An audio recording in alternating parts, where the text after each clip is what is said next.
యుద్ధ సీన్లో ఎలా ఉంటుంది ఇద్దరికి మధ్యన?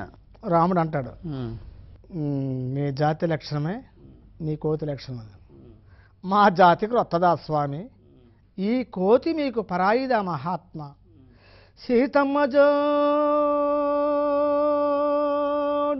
మీ చెవివేయమైతివా, నాటిదో రామాయణంబు సొన్న, సేతుబంధన మాకు చేతగాదంటిమా,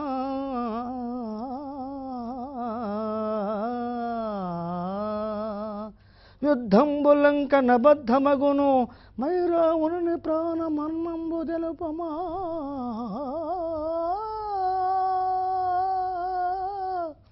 రావణుడిల దాకా రాజ్యమేరు నిశిరాత్రి వేళ సంజీవితేమైతిమా, మన సౌమిత్ర స్వర్గాన సభలు తీర్చు, ఆలిబిడ్డల మీకు ప్రాణాలటల్చు, అప్పుడు కిష్కింధ వీడి రామైతివేని కథన విజయంపు మాట యుగాలు దాటు, ప్రతి పల్లం వెల్చకుంట మూర్ఖత్వమయ్యే మా జాతి లక్షణంబులు, మా కోతి లక్షణంబులు, మా జాతి లక్షణంబులు, మా కోతి లక్షణంబులు, ఆనాడు మీకు తెలియు ఇప్పుడు చిల్చి వగచిన ఏమి ఫలమో,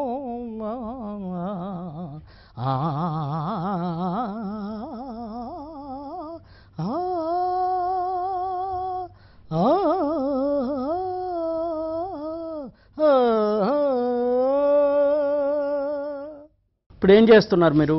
అంటే ఇది రంగస్థల నటన కాక అంటే వ్యవసాయం చేస్తున్నారు. చదువుకున్నారు అప్పట్లో? నేను 6వ తరగతి చదువుకున్నాను. 6వ తరగతి చదువుకున్నారు.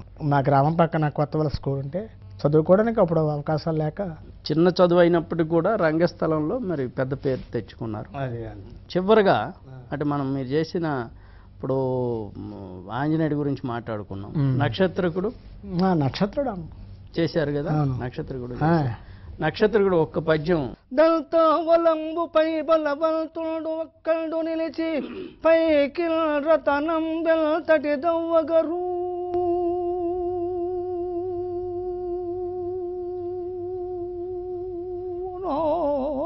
అంతటి వ్యర్థం వినిచి అతి విల్కొనుమా,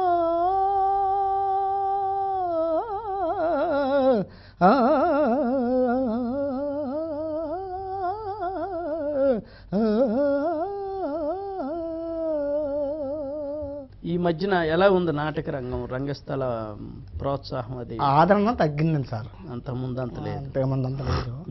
అంటే కొన్ని ట్రూపులు పెట్టలేదు. ఏదో గ్రామ దేవత పండుగలకి అంటే ఇంతకు ముందు అయినటువంటి నాటకాలు లేవు. అప్పుడు మేము చీకటి రామారావు మాస్టర్ ట్రూప్లో 12 సంవత్సరాలుగా పనిచేసాం. అప్పుడు విపరీతంగా నాటకాలు ఉండేవి. ప్రతి ఒక్క ఈ గ్రామంలో ఆడితే ఆ గ్రామం, ఆ గ్రామంలో ఆడితే ఆ గ్రామం అన్నీ ఆడేవాళ్ళం. చాలా సంతోషం బాబు గారు, మన స్టూడియోకి వచ్చి మన టీవీ ప్రేక్షకులకు మీ తాలూకా రాగాలాపనతోనూ అభినయంతోనూ అలరించినందుకు ధన్యవాదాలు. ఇది ఈరోజు ప్రసిద్ధ రంగస్థల నటులు శ్రీ బుల్లిబాబు గారితో మన పరిచయ కార్యక్రమం. వచ్చే వారం మరో రంగస్థల నటునితో.